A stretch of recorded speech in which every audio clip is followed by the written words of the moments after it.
Now, let us go through the technical architecture of curated commute. The first one is the front end, which is mainly based off React and White. As you can see, these are the pages. The first one is a landing page. Then it has navigation sections to create profile, mainly authentication, email sign up using Supabase. And then a session is created once you create the profile. And you can see the chat interface. In that, there are multiple functions running and multiple UI components, such as Glassbox, which is technically the reasoning log system, the venue card, in which we have all the spots where we can have curated experience from curated commute ranked according to our algorithm. There is something called route mode based on the route you are traveling.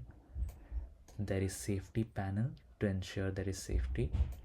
There is check-in timer, which is basically complementary to the safety panel, so that anyone could check in a regular basis. So if the person do not check in time, that means there might be something wrong, so automatically there are notifications shared to concerned people.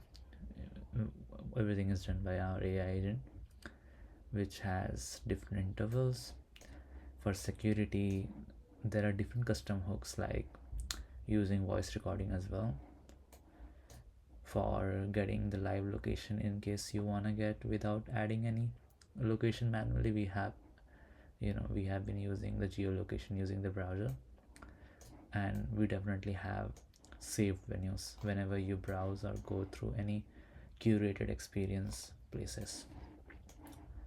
In the input processing section in the chat, we have multimodal capacity.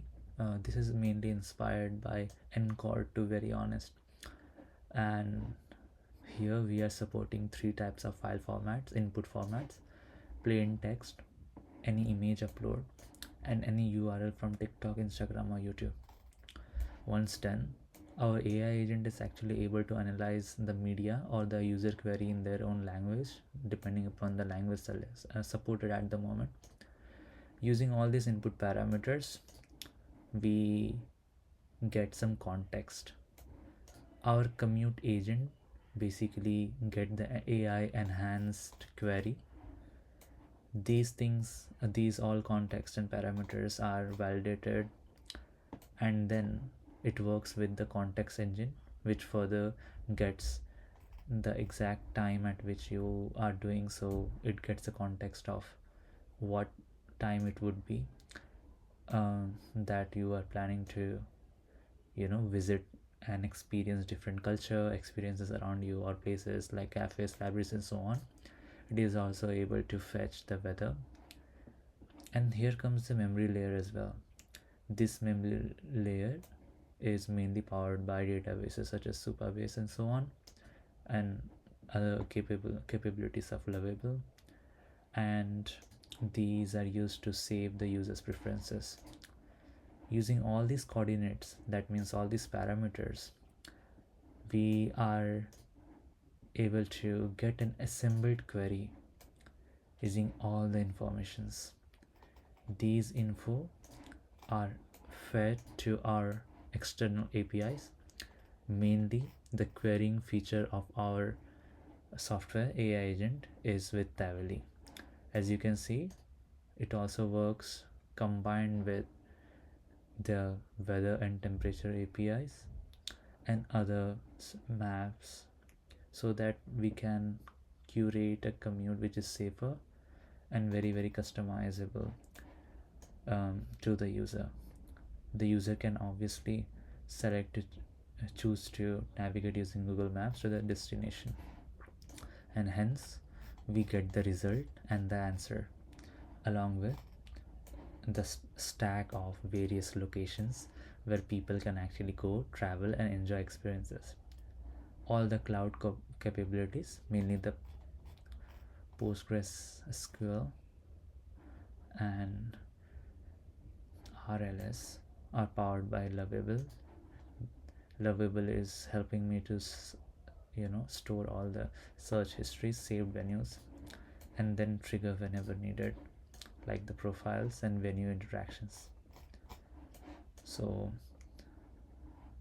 this is the curator prompt, which is being